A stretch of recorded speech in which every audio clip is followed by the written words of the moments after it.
Bonjour, soyez les bienvenus à l'Assemblée en ce dimanche 24 janvier 2021. Je suis vraiment heureux de vous recevoir ici avec nous.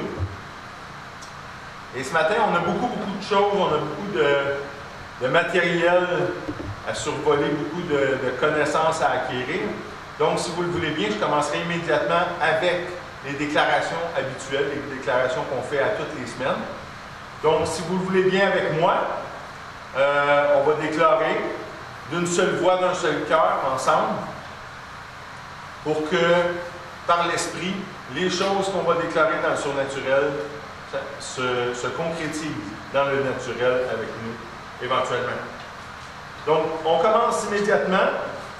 Je reçois la vie et la santé dans tout mon être, parce que le Seigneur désire que je prospère à tous égards et que je sois en bonne santé, comme prospère l'état de mon âme.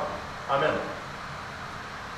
Je ne manque de rien, car mon Dieu pourvoit à tous mes besoins, selon sa richesse, avec gloire, en Jésus-Christ.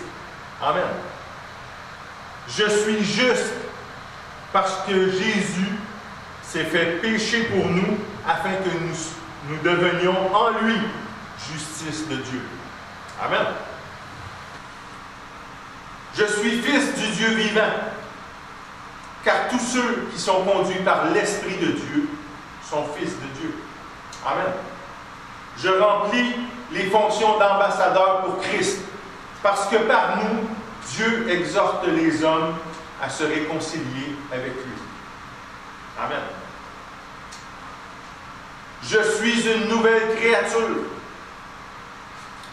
parce que je suis mort au péché avec Christ, et je suis ressuscité avec lui en nouveauté de vie. Amen. Et cette vie est éternelle, parce que Dieu a donné son Fils unique, afin que quiconque croit en lui ne périsse pas, mais ait la vie éternelle. Amen.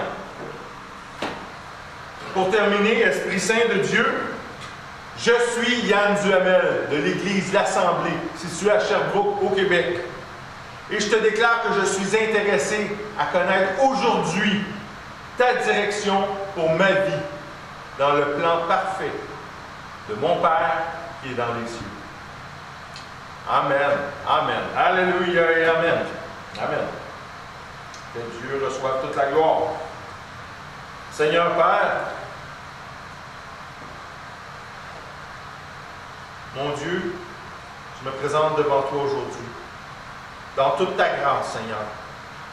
Et je te demande de me conduire, de me guider. Seigneur, dans cet enseignement, tu veux que j'apporte à ton peuple. Et Seigneur aussi, à ceux qui ne te connaissent pas. Je te remercie, mon Dieu, de me donner l'assurance, de me donner la sagesse, et de me donner, Seigneur, de me donner ton Esprit Saint, de m'avoir confié ton Esprit Saint, le Consolateur qui vit en moi. Merci, Seigneur, de m'avoir donné l'Esprit. Merci, Seigneur, de ce que je suis conduit par toi aujourd'hui, dans cette prédication. Je te loue, Seigneur, et j'élève ton saint nom. Je veux glorifier ton nom aujourd'hui, Seigneur. Je veux que les gens qui vont recevoir ce message aujourd'hui glorifient ton nom. Père Tout-Puissant, à toi soit toute la gloire. Je m'en remets à toi. Je m'en remets à toi pour me conduire tout au long du message. Merci, mon Dieu. Merci, Seigneur, de me guider. Et je te prie, Seigneur, que tous les cœurs soient réceptifs. Que tous les cœurs, Seigneur, aient une bonne écoute aujourd'hui. Seigneur, que cette semence que je lance aujourd'hui tombe dans une terre riche, dans une terre qui va porter du fruit, Seigneur, mon Dieu. Je rends grâce, Père éternel. Je te remercie par le nom tout-puissant de Jésus-Christ. Amen. Bien, bonjour à vous tous qui me regardez aujourd'hui. Hein? Bonjour mes frères, mes sœurs. Bonjour mes amis. Bonjour, bon matin à vous tous. Hey! Est-ce que vous êtes plein de vie ce matin? Hein? Wow! Merci Seigneur. Merci Seigneur. Merci mon Dieu. Hey, parce que ça ne vient pas de nous autres. Ça ne vient certainement pas de nous autres. C'est sa volonté. La volonté de Dieu. C'est sa volonté pour ses créatures. C'est ce que la parole de Dieu, elle nous enseigne. Que c'est sa volonté qu'on soit plein de vie. Si on va dans la deuxième partie du verset qu'on trouve dans l'Évangile de Jean, au chapitre 10 et au verset 10, dans l'Évangile de Jean, il est écrit « Le voleur ne vient que pour dérober, égorger et détruire. Moi, dit le Seigneur Jésus, moi, je suis venu afin que les brebis aient la vie et qu'elles soient dans l'abondance. » Alléluia! Amen! Hey! Ça, voyez-vous, là, ça, c'est notre Dieu. C'est notre papa. Wow! Et que sa volonté est bonne pour nous autres. Amen! C'est ce que Dieu, il veut pour tout le monde, que tout le monde ait une vie pleine puis abondante. Oui, Dieu, il veut ça pour tous les gens. Cependant, le passage qu'on vient de lire, ça ne parle pas de tous les humains, cependant. Parce que les brebis, c'est qui? Ce sont les rachetés que Dieu s'est acquis à un grand prix. C'est ça, les brebis qu'on vient de parler. Regarde. C'est qui les rachetés? Les rachetés, c'est ceux qui sont sauvés. Ouais, c'est qui sont sauvés? Ceux qui vont entrer dans le royaume de Dieu, ceux qui vont être nés de nouveau. Là, regarde. On reste encore dans l'Évangile de Jean. On va aller au chapitre 3, les versets 5 et 6, puis on va avoir un peu plus d'éclaircissement là-dessus. Jésus répond à Nicodème. Jésus répondit, en vérité, je te le dis, si un homme ne naît d'eau et d'esprit, il ne peut entrer dans le royaume de Dieu. Ce qui est né de la chair est chair, et ce qui est né de l'esprit est esprit.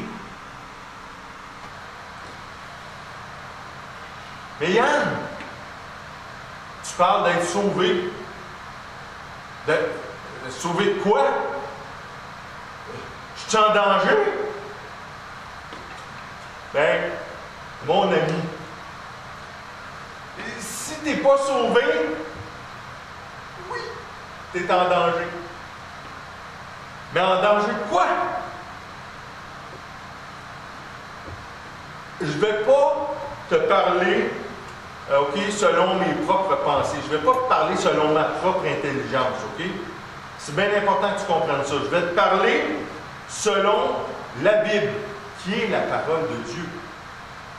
Qui est la parole de Dieu pour l'homme. Ouais. Regarde, la Bible, là, c'est un livre qui a été écrit par les hommes. Tu as raison là-dessus. La Bible qu'on connaît aujourd'hui, OK, c'est un recueil de textes provenant de la tradition orale de la parole de Dieu. La Bible, oui, regarde, la Bible, c'est 66 livres qui ont été écrits par des dizaines de personnes différentes à travers une échelle de milliers d'années. OK? Un peu partout. À une époque où il n'y avait pas d'Internet, où il n'y avait pas de télévision, où il n'y avait pas de radio, où il n'y avait pas rien de tout ça. Et pourtant, toutes ces personnes-là qui ont écrit la Bible, qui ont rapporté la parole de Dieu, toutes ces personnes-là ont toutes un point central, un point commun. La Bible a un point central qui est le plan le plan de Dieu pour le salut, pour la rédemption. Donc, comment est-ce que ça se fait que des dizaines de personnes se sont concertées pour parler de ça, pour parler du plan de Dieu, de parler de Jésus? Parce que c'est Jésus qui est le point central de la Bible. Comment ça se fait? Donc, oui, c'est vrai, je suis d'accord. C'est des hommes qui l'ont écrit, mais ce n'est pas les transcripteurs qui m'intéressent là. Moi, ce qui m'intéresse là, c'est l'auteur. L'auteur de la Bible. Puis, c'est par l'Esprit Saint, c'est conduit par l'Esprit Saint. En passant, l'Esprit Saint, on est d'accord, l'Esprit Saint, c'est Dieu. Bien, c'est grâce à l'Esprit Saint que des hommes ont pu réussir à mettre la parole vivante par écrit. Amen. Puis, c'est cette parole-là qui s'est transmise jusqu'à nous.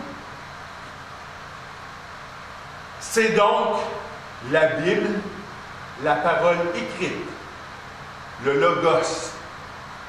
C'est ça que je vais me servir comme fondement pour appuyer ce que je dis aujourd'hui.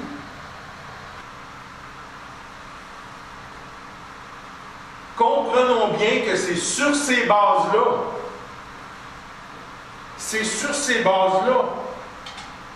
que je parlais tantôt d'être en danger, puis comment être sauvé de ce danger-là.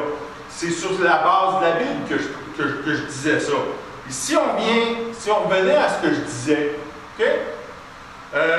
La Bible, en fait, par l'entremise probablement du plus prolifique des hommes qui l'ont écrite, je parle bien sûr de l'apôtre Paul, la Bible, elle nous informe de l'état actuel, de l'état spirituel de l'humanité animale. OK? Quand je dis l'humanité animale, c'est l'humanité en général. Tout entière, sans exception. Puis elle nous prévient, la Bible nous prévient clairement du résultat de cet état-là, puis du danger qui est rattaché à cet état-là.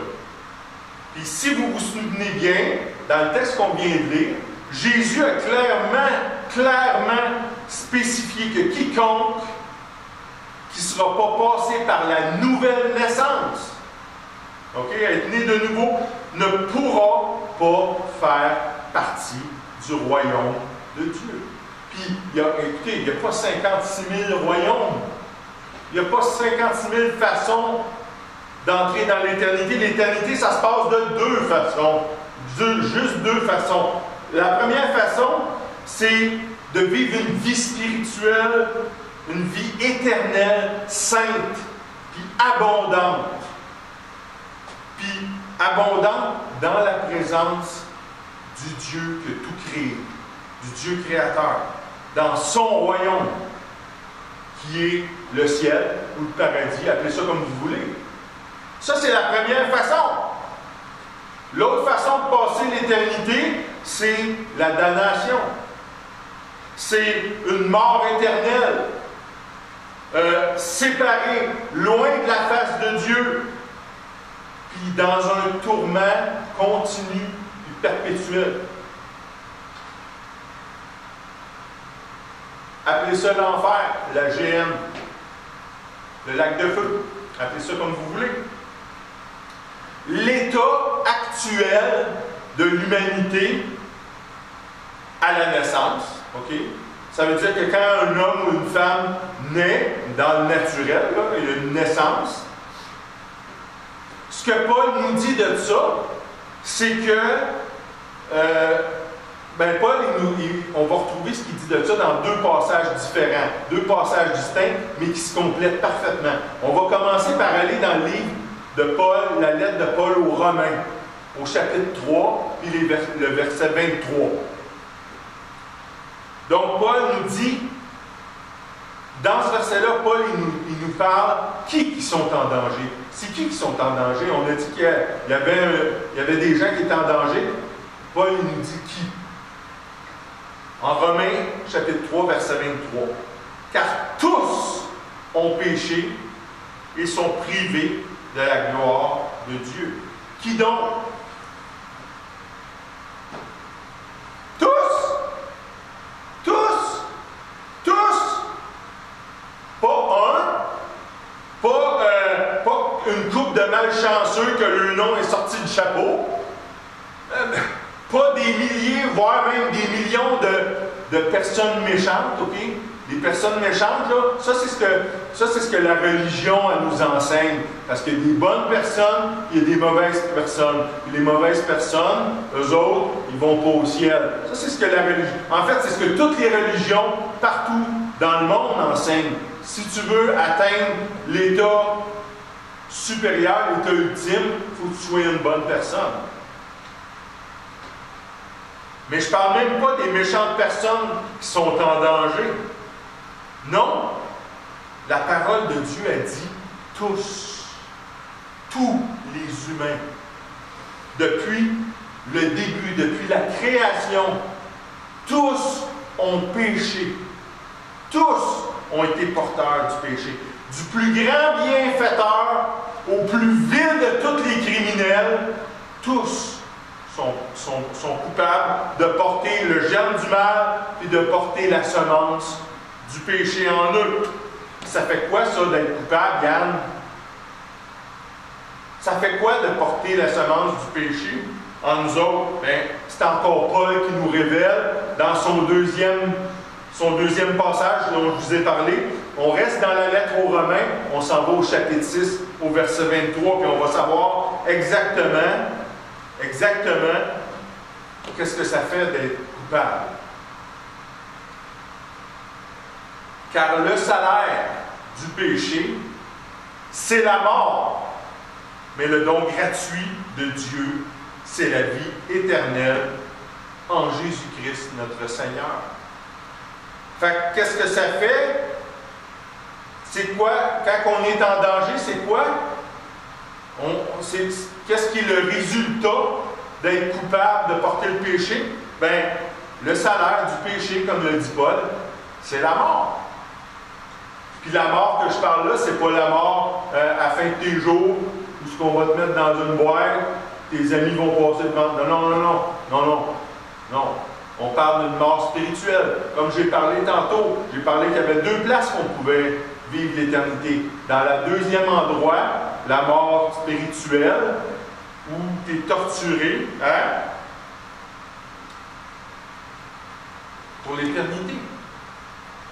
Mais heureusement, Paul, il ne joue pas juste le rôle de l'oiseau de malheur. On le voit, il termine sa déclaration, il termine le passage en exprimant la volonté du Seigneur pour que les hommes et les femmes reçoivent un cadeau à la place de cette sanction-là. Une grâce infinie d'une valeur inestimable.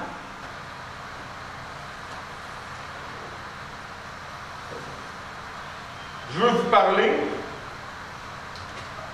parler de la grâce. C'est quoi ça, la grâce, Yann? On entend ça, tu nous parles de ça, la grâce, grande grâce, puis la grâce. La grâce, là, c'est bien simple.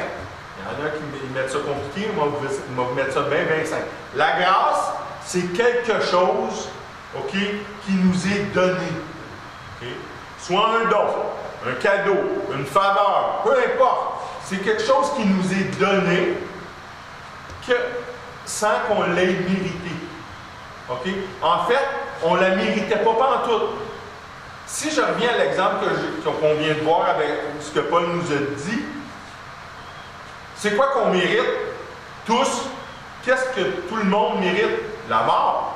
Parce que tous sont porteurs du péché. Le péché, le salaire du péché, c'est la mort. Donc, qu'est-ce qu'on mérite? La mort. Mais Dieu a fait grâce. Il nous a donné une possibilité. Il nous a donné accès à la vie éternelle. OK? C'est ça la grâce. C'est quelque chose qui nous est donné qu'on ne mérite pas. Paul, il vient de nous dire qu'on ne mérite pas la vie. Okay? Parce que, justement, on est porteur du péché. On est porteur du péché. Ça me fait rire un peu parce que vous avez sûrement déjà entendu ça dans le monde médical. Vous êtes allé peut-être un moment donné chez votre médecin, puis là, il y avait un petit quelque chose, puis là, le médecin a dit ton père ou ta mère, là, ils ont-tu déjà vécu ça, ce problème-là, cette maladie-là ou ce trouble-là? Puis là, vous répondez oui. Ah, ben c'est ça, c'est parce que, vois-tu, tu as eu ça de tes parents. C'est ton bagage génétique qui fait que tu as développé cette condition-là. On n'embarque pas là-dessus. Mais ce que je veux dire là-dessus, c'est que de génération en génération, pour le péché, c'est vrai. Pour le péché, c'est vrai. On est porteur, tous les humains, tout humain, né d'un homme et d'une femme. Tout humain, né d'un homme et d'une femme, est porteur du péché. Okay? C'est ce que Paul nous a dit quand il dit « Tous sont péchés, sont privés de la gloire de Dieu ». Donc, selon la parole de Dieu que Paul nous a apportée, on mérite toute la mort spirituelle. Comme je l'ai dit tantôt, le châtiment éternel, c'est ça la mort spirituelle. Mais on n'oublie pas non plus la dernière partie du verset. Hein? C'est ça qui nous donne un espoir, c'est ça qui nous donne une espérance. Le don gratuit de Dieu. Ah! OK. Yann. Gratuit, ça ne vaut pas grand-chose. Ça, je comprends que selon le monde, selon la pensée du monde, selon les voies du monde, selon l'esprit du monde, c'est vrai qu'aujourd'hui, tu arrives avec quelque chose de gratuit. Dans le monde aujourd'hui, le monde d'aujourd'hui, ils disent c'est gratuit, ça ne vaut pas grand-chose. Hein? Probablement que si la grâce, là, ça valait super cher, là, ben les gens peut-être se battraient pour en avoir, ou ben non, ils prendraient une deuxième, une troisième, une quatrième hypothèque sur leur maison pour se procurer la grâce. Okay? Pour se procurer le don gratuit de Dieu. Si, admettons, là, imaginez, moi, là, admettons que j'ai énormément d'argent. Okay? Puis à un moment donné, j'ai à cœur d'en partager, à cœur de vous donner quelque chose. En fait, admettons que je vous donne une maison. OK? Pas un château, pas un manoir, une maison. Mais je vous la donne. OK? Fait que pour vous, là, la maison que je vous donne, avez-vous payé pour ça? C'est quoi pour vous la maison que je vous donne? C'est gratuit. Êtes-vous d'accord? Elle est gratuite, oui. Ça veut-tu dire qu'elle ne vaut rien? Il faut y penser. Comme je vous ai dit, ça c'est selon la pensée des hommes, la pensée du monde. Donc on mérite toute la mort. Mais Dieu, il désire qu'on reçoive un cadeau de sa part. Et c'est quoi ce cadeau-là? La vie éternelle. Yann, juste une petite question comme ça, là. C'est bien beau le don gratuit de Dieu. Mais pourquoi la phrase se finit en disant « En Jésus-Christ notre Seigneur » ? Ben la grâce, vois-tu, c'est Jésus qui la porte. C'est grâce à lui, c'est grâce à Jésus qu'on obtient le don gratuit de Dieu, la vie éternelle.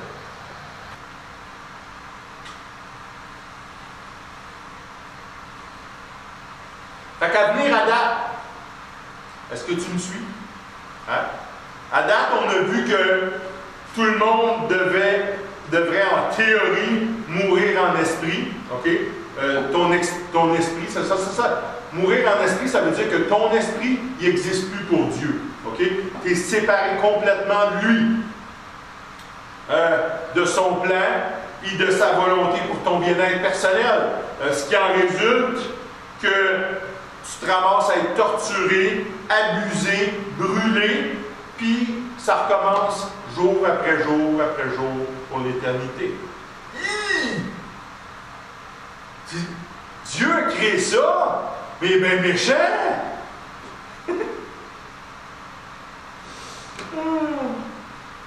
C'est parce que cet endroit-là,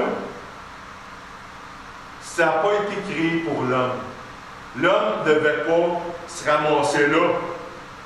C'était pour les esprits, les démons, les esprits impurs, Lucifer, Satan et tous les anges déchus qui s'étaient rébellés contre Dieu. Mais en désobéissant à Dieu, l'homme, il s'est aussi élevé en rébellion contre son Créateur. Puis, qu'est-ce qui a résulté de ça? On a eu droit à un ticket pour rentrer dans le lieu de perdition. Mais oubliez jamais que Dieu envoie personne là. C'est pas Dieu qui envoie les gens là. Non, ce sont les humains qui choisissent d'y aller. C'est les humains, par leur choix, qui décident de se ramasser là. Puis ça, on va en reparler tantôt. OK? Retenez bien ça. C'est pas Dieu qui envoie les humains à la perdition, à la malédiction, au malheur. C'est les humains qui y vont, par leur choix. Puis ça, on va en jaser tantôt. Je vais revenir là-dessus. Mais si on revenait au don gratuit de Dieu, hein? Qu'est-ce que vous en pensez si on venait au don gratuit de Dieu? Si on disait, comment est-ce qu'on pourrait s'éviter la condamnation? Hein? On jase-tu de ça? Si on se parlait de la grâce, bon, c'est ça qu'on parlait jusqu'à maintenant, tu sais, la grâce, tu sais, ce qu'on reçoit et qu'on ne mérite pas. Avant tout, j'aimerais juste rappeler, par qui on reçoit cette grâce-là. On vient juste de le dire. C'est ça. Son nom, c'est Jésus. C'est par Jésus. Vois-tu, Jésus est Dieu, lui aussi. Hein? On a parlé de l'Esprit Saint qui était Dieu. Jésus aussi est Dieu. Il y a trois personnes. Il y a trois personnalités dans la personne de Dieu. Il y a le Père, le Fils et le Saint-Esprit. Et Jésus est Dieu, et Jésus, c'est la personnalité du Fils de Dieu. Hein? Le Fils de Dieu, il connaît le Père. Il connaît. Puis connaître, dans la langue, dans le dialecte hébraïque, connaître, c'est pas juste « Ah, moi je le sais ». Non. Moi je le connais. Non, c'est connaître intimement. Donc Jésus connaît le Père. OK? Jésus schéma le Père. Schéma, c'est un terme hébraïque, ça aussi, qui signifie être à l'écoute, être attentif, mais aussi obéir. Donc, Jésus est à l'écoute, il est attentif à ce que dit le Père, mais aussi il obéit à ce que dit le Père. Et puis finalement, le Fils, Jésus-Christ, le Fils de Dieu, il témoigne du Père. Il nous rapporte de ce que c'est, de ce qu'est le Père. Donc, Jésus, c'est vraiment la parole de Dieu vivante, la parole vivante. Et il a toujours existé en forme de Dieu. Et on va aller voir immédiatement dans l'Évangile de Jean, au premier chapitre, les premiers versets, du verset 1 à 3. Il est écrit: au commencement était la parole, et la parole était avec Dieu. Et la parole était Dieu. Elle était au commencement avec Dieu. Toutes choses ont été faites par elle, et rien de ce qui a été fait n'a été fait sans elle. la parole qu'on parle ici, c'est Jésus. OK? On a dit que Jésus, c'est la parole vivante de Dieu.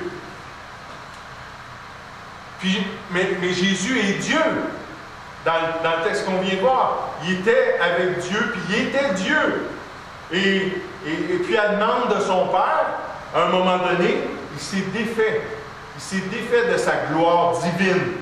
Puis, il a pris une forme humaine, puis il est venu vivre sur la terre comme un simple homme.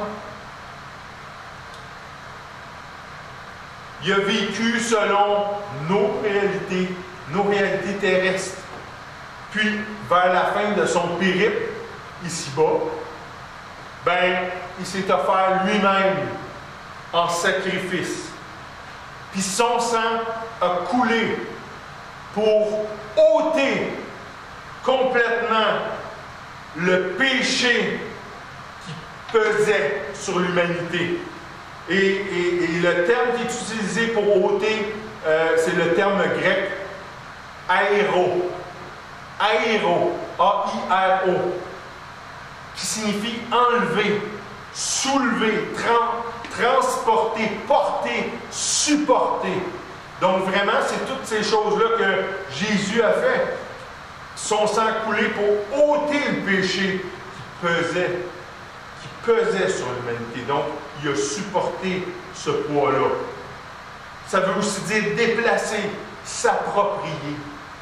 Voyez-vous, Jésus s'est approprié de notre destinée, de ce qu'on devait vivre, nous, la mort spirituelle. C'est lui qui a porté ça, afin que nous, on n'ait pas à vivre ça. Amen. Il a été mis à mort sur la croix du calvaire.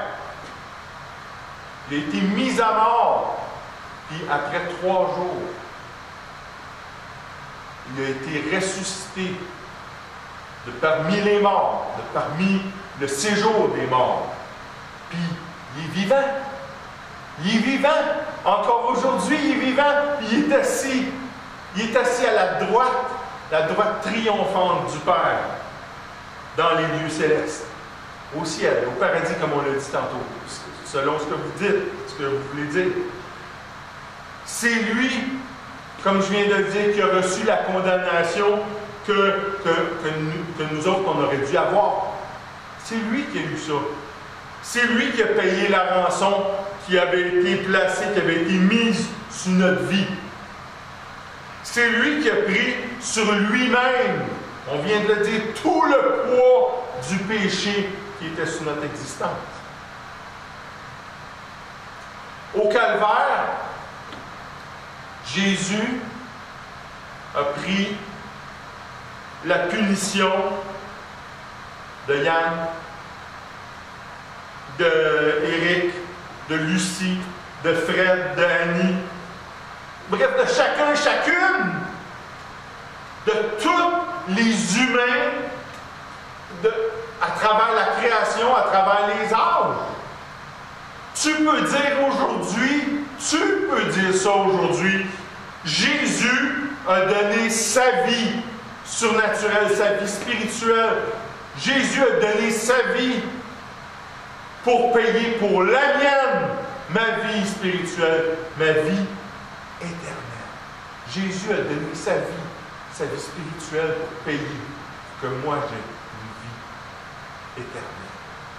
Et c'est grâce, c'est ça la grâce. C'est ça la grâce qui nous a été faite.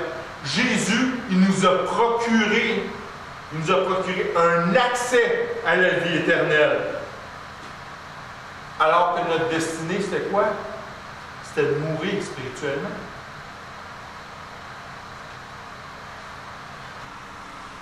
Fait que là, Yann, selon ce que tu me dis,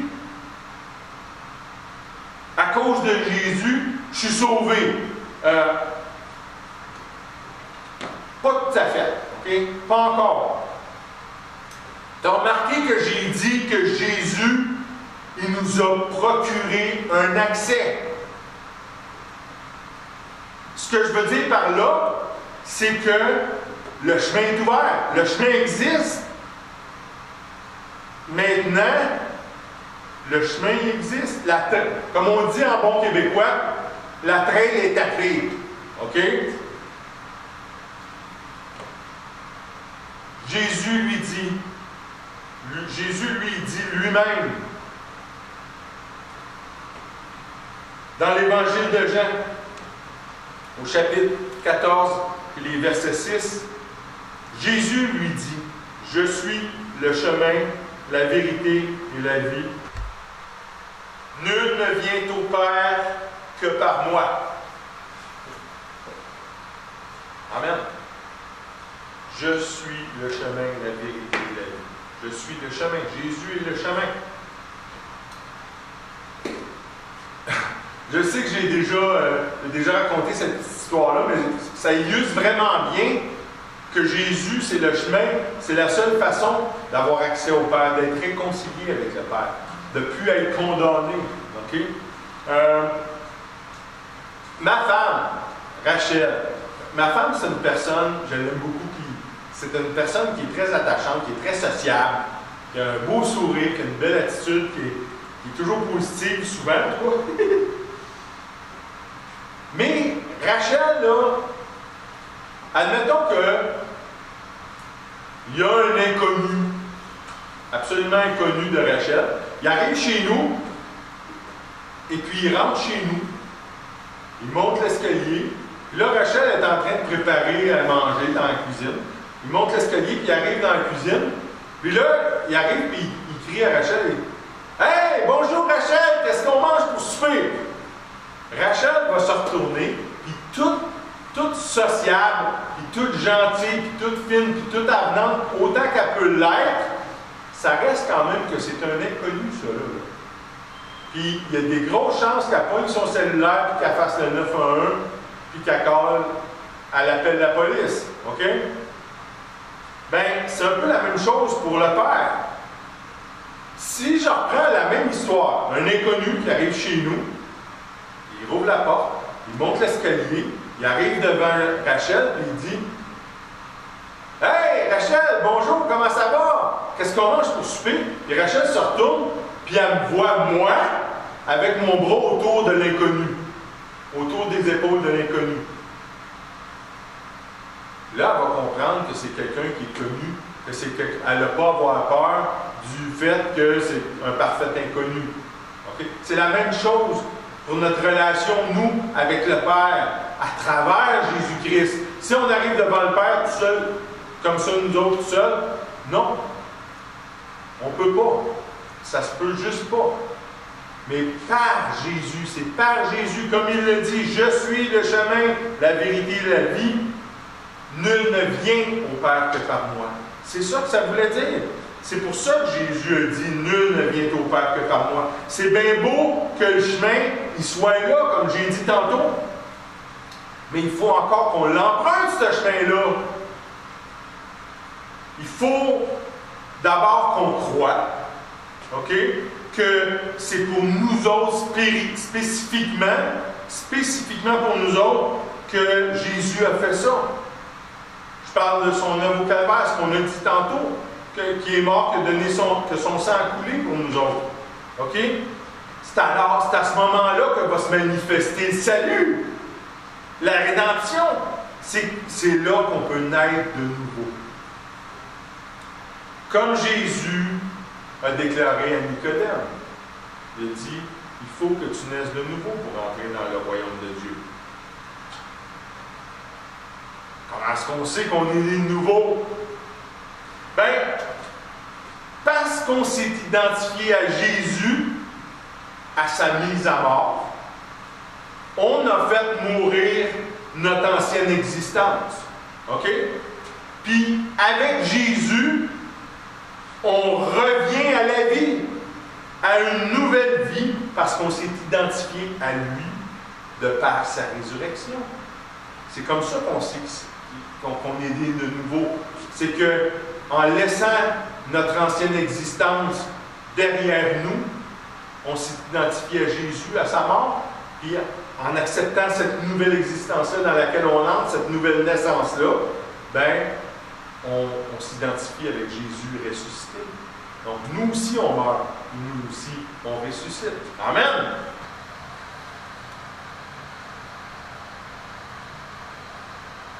Puis être sauvé, encore selon ce que Paul enseigne, ça demeure on ne peut plus simple. OK? Il y a des gens qui essayent de mettre ça bien compliqué d'être sauvé, mais c'est tellement, tellement, tellement, tellement simple. Et avant de nous enseigner comment être sauvé, ben, l'apôtre il commence par dénoncer ce que la religion tente de nous faire croire. OK? Mais qui en fait, ça nous met aucunement hors de danger, ce que la religion essaie de nous enseigner. On va aller voir ça, si vous le voulez bien, dans sa lettre, la lettre de Paul aux Éphésiens, au chapitre 2, les versets 8 et 9. Paul nous dit que c'est par la grâce que vous êtes sauvés, par le moyen de la foi. Et cela ne vient pas de vous. C'est le don de Dieu. Ce n'est point par les œuvres, afin que personne ne se glorifie. C'est pas par les œuvres, c'est pas par tes bonnes œuvres. Fait que c'est pas possible, selon ce que Paul il vient dire. Ça vient pas de vous. Donc c'est pas possible de gagner son ciel. C'est pas possible de mériter sa place au paradis. On ne mérite pas notre place au paradis. On sait qu'on mérite la mort. C'est pas parce que... C'est pas en faisant des bonnes actions, encore une fois, Paul parle des œuvres, que tu vas rentrer dans le royaume de Dieu. C'est pas non plus parce que tu es une bonne personne, comme je l'ai dit tantôt. Ça n'a rien à voir. Tout ça, là, ça n'a rien à voir. La grâce, c'est un cadeau que Dieu te fait. Et ça vient de Dieu pour pas que personne sente d'orgueil, hein? Puis qu'il ait la grosse tête pour s'élever au-dessus des autres et dire « Moi, je suis meilleur que toi. Moi, regarde, j'ai gagné mon ciel, pas toi. » C'est ça, le don gratuit de Dieu qu'on parlait tantôt. Dieu, il t'offre un cadeau. OK? Maintenant, il faut que tu l'acceptes, le cadeau. Dans sa lettre aux Romains, Paul, il nous montre comment on fait pour recevoir, pour s'approprier ce cadeau-là qui vient de Dieu. Si vous voulez bien tourner avec moi en Romains, au chapitre 10, les versets 9 et 10. Il est écrit: si tu confesses de ta bouche le Seigneur Jésus, et si tu crois dans ton cœur que Dieu l'a ressuscité des morts, tu seras sauvé. Car c'est en croyant du cœur qu'on parvient à la justice, et c'est en confessant de la bouche qu'on parvient au salut. Amen. C'est comme ça qu'on peut être sauvé. C'est comme ça que tu peux être sauvé aujourd'hui. Tu m'as demandé tantôt, Yann, comment on fait pour être sauvé? C'est comme ça qu'on fait pour être sauvé. Puis, dès ce moment-ci, tu me suis? Je n'ai pas perdu personne, là? Non. Ça reste quand même simple. Premièrement, ce que Paul dit, il faut que tu crois. Il faut que tu crois sincèrement et véritablement en dedans de toi, au plus profond de toi-même, ce que la parole nous a dit à propos de Jésus, ce qu'on a parlé tantôt. OK? Que Jésus était Dieu, qui est venu vivre sur la terre comme un homme, qui a donné sa vie, de son sang coulé, qui est ressuscité, qui est vivant encore. C'est ça qu'on a parlé tantôt. Il faut qu'on croie en ça, comme je vous ai dit, du plus profond de notre être. Puis après ça, on le déclare. On le déclare de notre bouche. On le dit à voix haute. Comme on l'a fait pour les déclarations qu'on a faites au début, si vous vous souvenez bien. C'est comme ça que Paul nous enseigne qu'on vient à être sauvé, à naître de nouveau selon ce que Jésus a dit à Nicodème. Mais en entrant dans cette nouvelle vie-là, OK, on a parlé tantôt, oui, tu entres dans une nouvelle vie, mais il faut que tu en laisses une derrière toi. Mais il faut évidemment qu'on se débarrasse de nos anciens désirs, nos vieux regrets, nos vieilles habitudes de notre ancienne vie. Il faut qu'on se débarrasse de tout ça. Puis comment on fait ça? Bien, on refuse. Il faut refuser, puis rejeter, puis briser l'emprise du péché sur notre vie. On le déclare. On dit, je refuse ça. Je refuse le péché à partir de maintenant. Je rejette le péché. On repart à zéro. Puis on confesse qu'on est né de nouveau, qu'on a une nouvelle naissance. Puis, je vous dis, ça va amener du changement. Changer de cette façon-là, changer drastiquement comme ça, faire un 104, c'est vraiment des 180 qui se font, virer bout pour bout, ça s'appelle se repentir. Je suis sûr que tu as déjà entendu ça, ce mot-là, se repentir. On entend ça un peu partout. Ah, il faut que tu te repentes. Puis c'est ça que ça veut dire. Ça veut dire se repentir, ça veut tout simplement dire rejeter ce que tu faisais avant pour changer, utiliser une nouvelle voie, la voie du Seigneur. Amen. Puis ça, se repentir, c'est ce que Dieu il veut le plus pour toi. Tu sais, il n'aime pas comme que je suis. Non, c'est pas la question. C'est pas la question. La question, c'est que tu viens de vivre une nouvelle naissance. Tu vas pas retourner à tes vieilles manies. Tes vieilles manies de tout croche. Tu dis, né de nouveau. À cette heure, ben, il faut que les bottines suivent les babines. Hein? Comme on dit au Québec. Il faut que ta conduite, maintenant, à suivre ce que tu dis, à suivre tes paroles.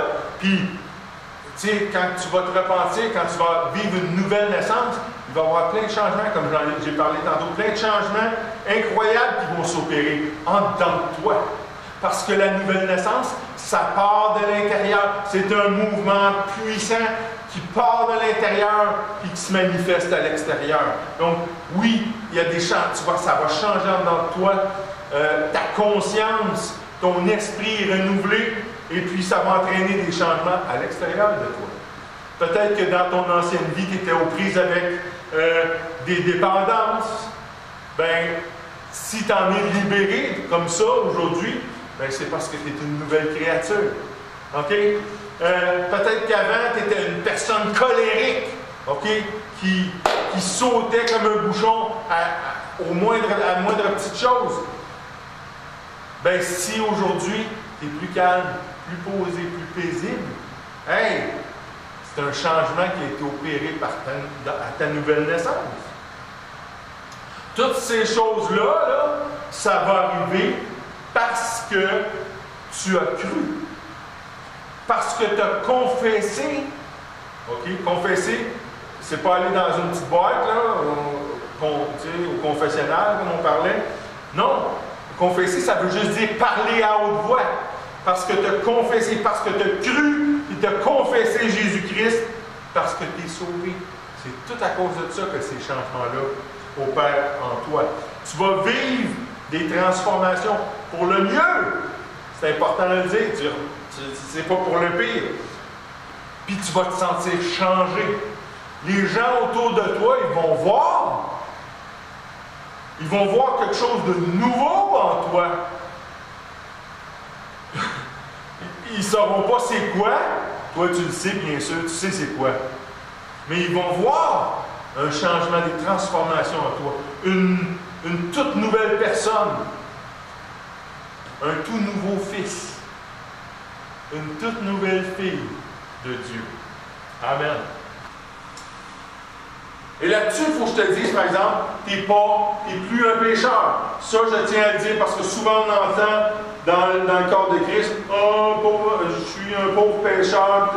Là, je tiens à le dire, puis écoutez-moi bien, c'est bien important que vous m'écoutiez présentement. Vous n'êtes plus pécheur selon la parole de Dieu. Jésus a payé le prix fort pour que vous ne le soyez plus. Donc, arrêtez de déclarer que l'ennemi vous fait croire que vous êtes encore pécheur. Pourtant, ce n'est pas comme ça que Dieu vous voit. Absolument pas. OK? Vous avez été lavé par le sang de Jésus-Christ. On vous a accordé la grâce. C'est quelque chose qu'on ne doit pas cracher. On ne doit pas cracher là-dessus. Donc, il ne faut pas dire on est des pécheurs. On est encore humain. Oui, ça je comprends. Puis en tant qu'humain, ça peut arriver qu'on retombe. Ça peut arriver de refaire des vieilles gaffes qu'on faisait. Mais maintenant, par la grâce, on a accès au pardon du Père. Chose qu'on n'avait pas avant, quand on ne connaissait pas, quand on n'était pas en Christ devant le Père. On a été réconciliés avec lui. Souvenez-vous de la parabole que j'ai faite avec mon épouse Rachel. Avant, on n'avait pas accès au Père. Maintenant, on a accès à lui demander pardon. Et il va nous pardonner. Il va nous pardonner. Pourquoi? Parce que la parole de Dieu, elle nous le dit. Si vous tournez dans la première lettre de Jean, au chapitre 1, puis au verset 9, l'apôtre Jean nous dit bien clair, si nous confessons nos péchés, ça veut dire si on déclare nos péchés, il est fidèle et juste pour nous les pardonner et pour nous purifier de toute iniquité. Amen.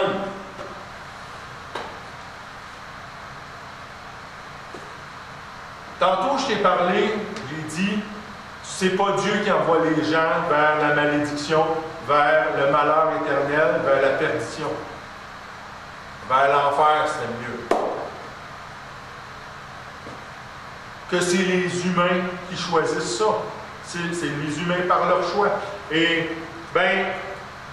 aujourd'hui, je veux que tu aies le choix. Là où est-ce que tu te trouves? Tu m'as entendu enseigner aujourd'hui sur les choses de Dieu en ce qui concerne le salut. Et tu as eu le temps de m'entendre donner une prédication là-dessus, tu as eu le temps peut-être de mûrir ça un peu, peut-être que tu vas avoir besoin d'un peu plus de temps, mais je te prie de revenir à cet instant-ci, parce qu'aujourd'hui, présentement, je te demande de faire ton choix, de choisir où tu veux aller, toi. C'est pas Dieu qui va décider, toi, tu t'en vas en enfer. Non, c'est toi. C'est par tes actions, par tes paroles, par ta décision. C'est tes choix qui vont t'emmener là où tu veux. Et donc, si aujourd'hui, tu veux être sauvé et tu veux avoir une vie éternelle, une vie abondante, une vie pleine, une vie riche en Jésus-Christ, auprès du Père, je t'invite tout simplement à répéter les paroles de la prière que je vais faire présentement. En plus de ça, tu vas voir l'adresse courriel de l'Église apparaître au bas de l'écran. Et je te demanderai si tu déclares cette prière-là aujourd'hui, si tu crois dans ton cœur, comme Paul nous le dit, tu crois dans ton cœur sincèrement et tu déclares cette parole à voix haute aujourd'hui. J'aimerais ça si tu pouvais juste m'envoyer un courriel à cette adresse-ci pour que je puisse savoir que tu es sauvé. Premièrement, ça va me réjouir dans mon cœur. Deuxièmement, que je puisse te rejoindre, si tu me le permets, parce que ça va être le premier pas que tu vas entreprendre dans ta nouvelle vie spirituelle. Puis j'aimerais ça être avec toi pour t'orienter comme il faut, vivre une vie de victoire dans le Seigneur. Donc, si aujourd'hui tu choisis le Seigneur, si tu choisis Jésus, si tu choisis la vie éternelle, vivre éternellement avec Dieu, je te prie de répéter avec moi.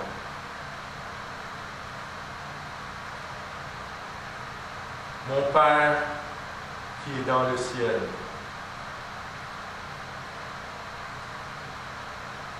Je crois en Jésus, ton Fils. Je crois qu'il est Dieu. Je crois qu'il est venu comme un homme.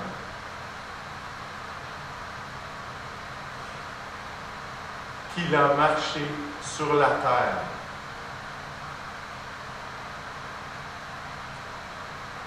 Je crois qu'à la fin de sa vie,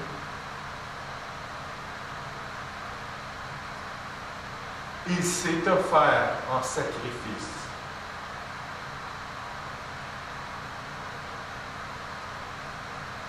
Je crois que son sang a coulé.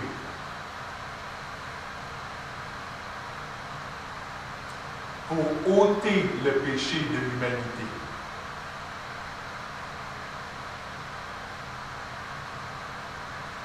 Jésus est mort à la croix. Et 3 jours après, il est ressuscité d'entre les morts.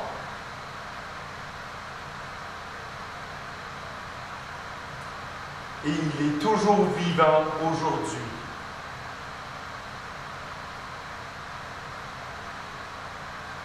Il est assis à la droite du Père.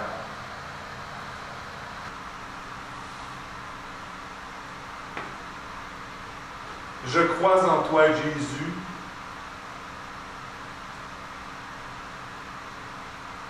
qui s'est livré et a donné sa vie pour moi.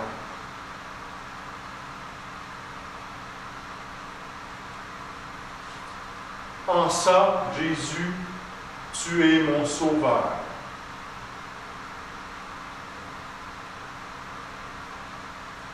Mais aujourd'hui, je veux t'élever comme Seigneur.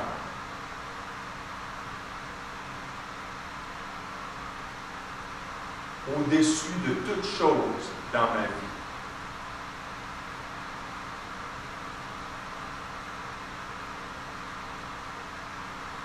Je renonce aujourd'hui au péché.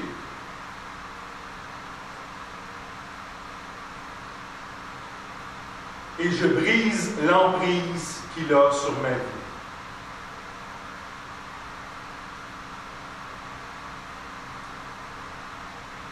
Je suis un fils ou une fille de Dieu, né de nouveau, et aujourd'hui j'entre dans la famille du Père. J'ai prié par le nom de Jésus. Amen. C'est ça aujourd'hui, toute la grâce dont on dispose par Jésus-Christ. C'est ça. Et toute personne qui est sauvée, tout croyant, tout chrétien né de nouveau, vit. Il vit par la grâce qu'il ou elle a reçue en Jésus-Christ. Puis la grâce, là, ça bouleverse complètement la façon dont on perçoit, mais surtout la façon avec laquelle on expérimente notre nouvelle existence, notre nouvelle vie. On n'a plus à s'efforcer à être des bonnes personnes, ok, selon les standards du monde, ou l'esprit du monde. Parce que en Jésus-Christ, puis par la grâce de Dieu, on est des enfants dignes et fidèles selon les standards de Dieu. On n'a plus à se contraindre à faire des bonnes actions selon les vues du monde ou l'esprit du monde. Parce que en Jésus-Christ, et par la grâce de Dieu, parce qu'on est sauvé, on pratique les œuvres que Dieu a préparées pour nous à l'avance, puis on les pratique dans l'Esprit Saint, c'est-à-dire dans la joie et dans la paix. Amen! On n'a plus non plus à jouer grand jeu de la séduction selon les désirs du monde ou de l'esprit du monde. Parce que en Jésus-Christ, et par la grâce de Dieu, parce qu'on a été racheté à un grand prix, c'est notre désir. C'est notre désir de plaire et d'être ce que Dieu il voit réellement en nous. Amen. Et de voir aussi qu'est-ce qu'il dit. C'est quoi qu'il dit de nous, notre bon Papa Céleste, par sa parole. Puis on va retrouver ça, si vous me permettez. On va tourner, je vous demande de tourner avec moi dans la première lettre de la première lettre de Pierre, au chapitre 2, le verset 9, où Pierre nous dit, vous, au contraire, vous êtes une race élue, un sacerdoce royal, une nation sainte, un peuple acquis, afin que vous annonciez les vertus de celui qui vous a appelé des ténèbres à son admirable lumière. Wow! Merci, mon Dieu. Alléluia! Woo! Hey!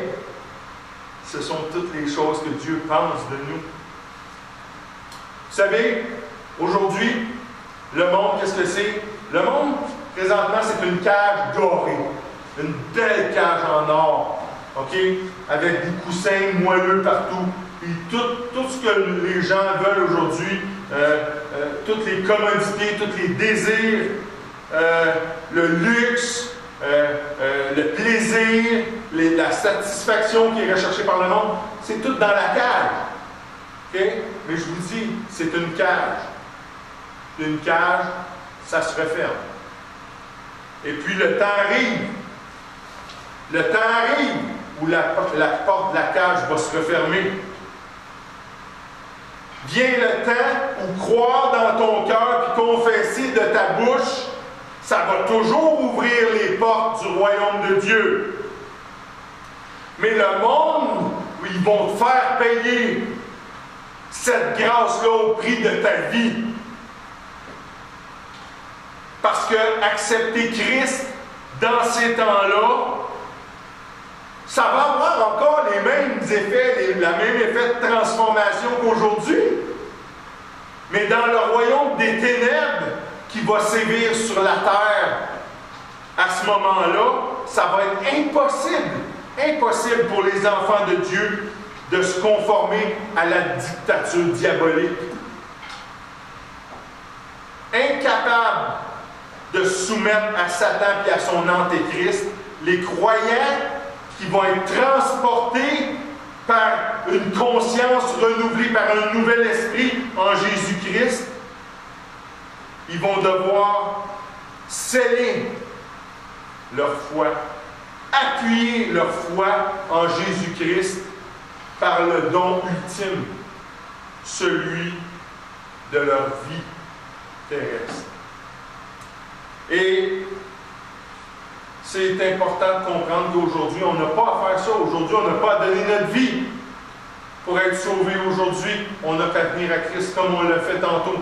Et vraiment, je vous encourage à le faire maintenant, à changer votre vie maintenant. Puis c'est important aujourd'hui, je le sais, j'entends déjà le corps de Christ qui me dit « Ah Yann, on a tout entendu ça, ce que tu as prêché aujourd'hui. On a tout entendu ça à un moment ou à un autre. » Oui, je le sais. Mais le Seigneur nous a dit « Ah, allez et faites de toutes les nations des disciples. »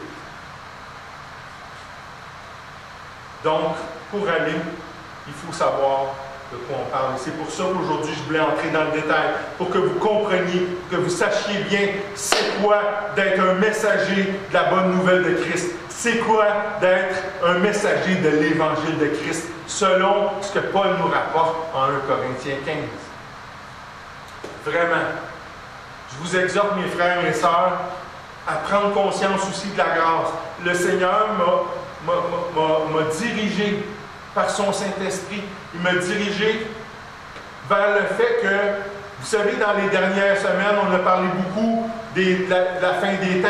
On a parlé beaucoup de l'épouse. On a parlé d'épouse. On a parlé qu'il y a des noces qui s'en viennent et qu'on doit participer. On ne doit pas juste participer en tant qu'invité, mais en tant qu'épouse, en tant que l'épouse de Christ. Et qu'on doit se réjouir car les noces de l'agneau sont venues et l'épouse s'est préparée.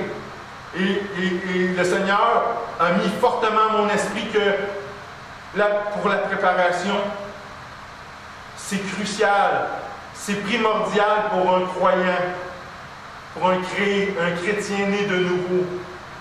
Aujourd'hui, c'est primordial de bien comprendre la grâce, de comprendre que c'est par la grâce qu'on est vivant.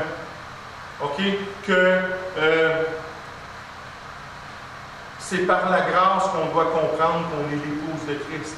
Moi, aujourd'hui, ce que j'aimerais vous partager, mes frères et mes sœurs, c'est vraiment commencer à vivre selon ce que Dieu voit en vous et non ce que vous pensez, parce que ce que vous pensez, l'ennemi vient mettre toutes sortes de cochonneries là-dedans.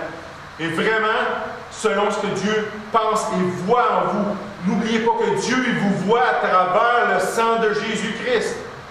Et c'est comme ça qu'on doit commencer à vivre. Si on veut se préparer pour la noce de l'agneau, et il faut voir aussi comment Dieu nous voit à travers le sang de Christ. Et arrêtez de voir que, bon, je vais faire telle chose aujourd'hui, je vais dire telle chose aujourd'hui, ou je vais être tellement spirituel. Non, tu n'as pas à prouver. On le dit tantôt, le ciel, ça ne se gagne pas. C'est par la grâce. Et c'est ça, aujourd'hui, que je veux vous transmettre, mes frères et mes sœurs, que ça fasse 40 ans ou que vous veniez juste d'accepter Jésus-Christ dans votre vie, que vous soyez nouveau aujourd'hui, ça n'a pas d'importance. Aujourd'hui, je vous implore, je vous exhorte à comprendre la grâce de Dieu, la grâce de Dieu pour vous. Et laissez les chemins religieux, laissez de montrer aux autres autour de vous que je suis donc spirituel, non, ça ne vous prépare pas à la noce. Ce qui vous prépare, c'est d'être conscient et de réaliser la grâce qui est sur vous, la grâce qui vous a été accordée par Dieu le Père en Jésus-Christ. Si vous avez des questions, des commentaires, vous voyez encore une fois l'adresse au bas, l'adresse courriel au bas de votre écran. Je vous invite à m'écrire, puis on va pouvoir échanger, discuter de ça. Mes frères, mes sœurs, dans le Seigneur, mes frères, mes sœurs dans le Seigneur, demeurez solides, demeurez inébranlables en Jésus-Christ. En sa parole qui vous a été adressée personnellement à vous qui me regardez. Sa parole qui dit « Fortifie-toi et prends courage. Ne t'effraie pas et ne t'épouvante pas, car le Seigneur, ton Dieu, est avec toi dans tout ce que tu entreprends. »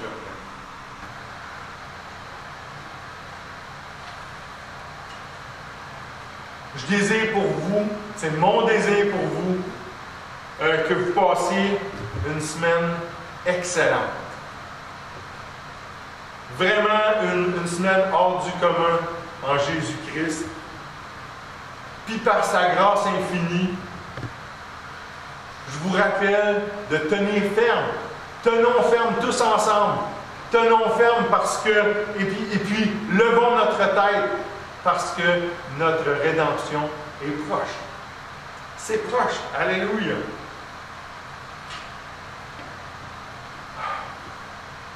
Je prie le Seigneur. Je prie que le Seigneur vous soutienne. Et puis qu'il multiplie ses bénédictions spirituelles pour tous les aspects de votre vie. Par le nom victorieux de Jésus de Nazareth, le Christ, Puis de son amour, moi, je vous aime. Puis je vous dis à la semaine prochaine. On va se revoir d'une façon ou d'une autre. Au revoir.